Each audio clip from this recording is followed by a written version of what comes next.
Assalamualaikum warahmatullahi wabarakatuh. Perkenalkan, nama saya Fitri Windianti dari kelas Manajemen Karyawan 2. Saya di sini akan mereview tentang ciri-ciri muslimpreneur dari pandangan muslim. Yang pertama, perkenalan.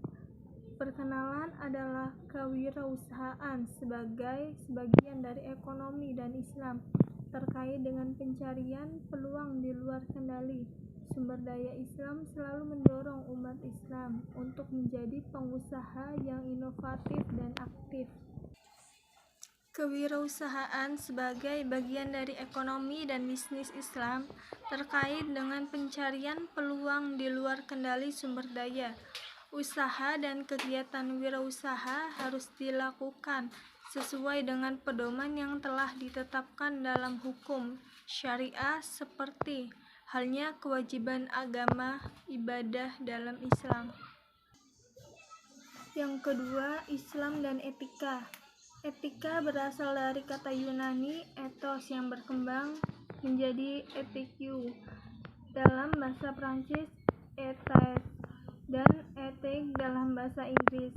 Etika meliputi karakter perilaku, prinsip moral yang mempengaruhi perilaku dan nilai-nilai yang dipercayai oleh individu atau kelompok. Pembahasan etika Islam merupakan bagian dari kerangka pembahasan akhlak, etika jiwa. Akhlak adalah istilah yang paling tepat untuk mendeskripsikan etika seorang muslim. Akhlak sebagai akhlak mulia dan etika jiwa biasanya mengacu pada akhlak dan sifat, atribut tingkah laku dan kebiasaan manusia. 3. Islam dan kewirausahaan. Ada berbagai definisi yang dikemukakan tentang wirausaha. Ini termasuk individu yang terlihat dalam suatu perusahaan atau bisnis baru, mendirikan bisnis baru, menghadapi semua risiko, dan menemukan cara baru untuk menggunakan sumber daya. Yang keempat, metodologi. Data yang digunakan untuk penelitian ini dikumpulkan melalui pendekatan kualitatif. Serangkaian wawancara semi terstruktur dilakukan dengan cendekiawan dan akademisi muslim untuk mendokumentasikan pandangan mereka terhadap karakteristik muslimpreneur. Yang kelima, analisis data kualitatif. Tujuan Islam didasarkan pada konsep tauhid, persatuan, khilafah amanah, dan ibadah. Islam beroperasi dalam konsep-konsep ini melalui unsur adalah keadilan sosial dan istilah kepentingan umum.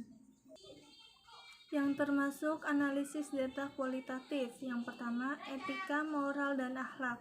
Yang kedua, etika bisnis dan etika bisnis Islam. Yang ketiga, etika bisnis Islam ada 4 fungsi bisnis. Yang keenam, kesimpulan.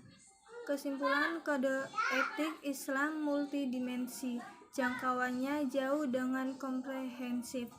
Kerangka etika Islam barangkali ditekankan di seluruh Al-Quran dan Al-Hadis dan mencakup semua bidang kehidupan, termasuk urusan dan kewajiban bisnis. Yang ketujuh, pengakuan. Makalah ini merupakan bagian dari penelitian PhD di Fakultas Ekonomi dan Muamalat University Sains Islam Malaysia USIM, dan didukung oleh program beasiswa oleh Kementerian Luar Negeri Pendidikan Malaysia. Yang kedelapan, referensi. Abu Hamid Muhammad Al-Ghazali 1990, Ihya Ulum Al-Din Volume 3, dan Said Dar Al-Khayyar.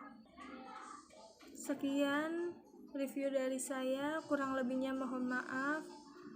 Wassalamualaikum warahmatullahi wabarakatuh.